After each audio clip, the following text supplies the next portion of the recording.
सभापति जी, 1 मिनट में खत्म करूंगा सर। पहले तो सदगुरु रविदास जी महाराज की जयंती जो देश और दुनिया में मनाई जा रही 12 फरवरी को, उसके लिए सर मैं बधाई देता हूं। दूसरा सर, भारत धर्मनिरपेक्ष देश है और अर्जेंट मैटर पे हम लोग बोल रहे हैं सर, आपने समय दिया सर। पूरे देश में और जहां जहां बीजेपी की सरकार है सर, वहां एक भी जगह पर गांव में, मैं अपने क्षेत्र नगीना की बात करूं, परमिशन नहीं दी जा रही है सर। धर्मनिरपेक्ष देश है तो सर संत कबीर जी को, गुरु रविदास जी को, भगवान बुद्ध को मानने वाले लोगों को उनकी धार्मिक भावनाओं का सम्मान क्यों नहीं कर रही है सरकार? परमिशन क्यों नहीं दे रही है? जब मुख्यमंत्री खुद जो है धर्म का चोला ओढ़ के और राजनीतिकरण करते हैं सर, मैं स्पष्ट रूप से कह रहा हूं सर, 1 मिनट खत्म होने दीजिए सर। मैं स्पष्ट रूप से कह रहा हूं, ये ठीक नहीं है सर। सर ये ठीक नहीं है। नहीं, ये ठीक नहीं क्या मतलब ये एक तो राज्य का विषय है, आप उठा रहे हैं, फिर भी मैं इजाजत आपको दे रहा हूँ, काट करिए।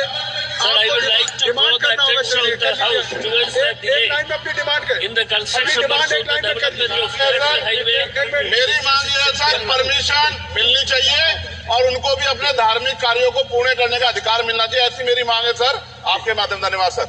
देखिए, नाराजगी जाहिर करने का विषय ये है कि हम इस सदन के मेंबर क्षेत्रों में जो समस्या आएगी स्टेट और सेंटर की, जहां मिलीजुली सरकार डबल इंजन की, अगर वो कोई परेशानी क्रिएट करेगी तो वो हम लोग सदन में ही, सदन के माध्यम से ही जो है सरकारों से मांग कर सकते हैं।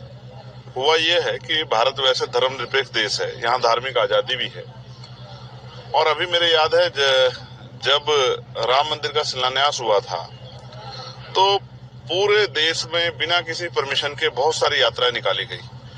अच्छा है, धार्मिक उत्सव होना चाहिए, जो लोग उनमें आस्था रखते हैं होना चाहिए, लेकिन अब सदगुरु रविदास जी महाराज की जो जयंती है वो जो पूरे देश और दुनिया में मनाई जाती है, वहाँ बनारस में काशी, जहाँ उनका धर्म स्थल है, जन्म स्थल है, वहाँ प्राइम मिनिस्टर भी जाते हैं, मुख्यमंत्री भी जाते हैं।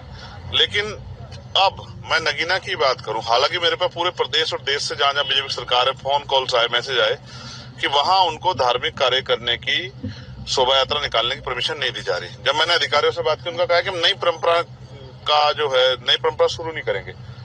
तो नई परंपरा शुरू न करने के नाम पे इस वर्ग की, जो संत कबीर जी को मानते हैं, जो भगवान बुद्ध को मानते हैं, जो रविदास जी को मानते हैं, उनकी धार्मिक आस्थाओं को चलना कहाँ तक सही है?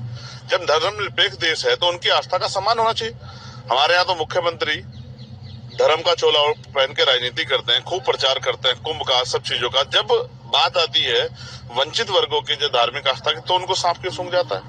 तो मैं मानता हूं, इस आधार पर मैं कह सकता हूं, मेरी नाराजगी ये थी कि ये जो मिलीजुली सरकार है डबल इंजन की, ये कमजोर वर्गों के जो तीर्थ है और उनके जो महापुरुष है, उनका सम्मान जो है वो नाटक के तौर पर करती है, ना कि उनमें आस्था रखती है। अगर आस्था रखती तो पूरे प्रदेश में मुख्यमंत्री, वो तो अपने आप को खुद कहते हैं कि भाई मैं संत हूं, तो एक इतने बड़े संत जिनके नाम के सामने श्रोमण लगा है, उनकी जयंती पे जो है परमिशन जो है नहीं अलॉट करती। और हमने प्राइम मिनिस्टर को पत्र लिखा, मुख्यमंत्री को पत्र लिखा, आंख बंद करके बैठे में।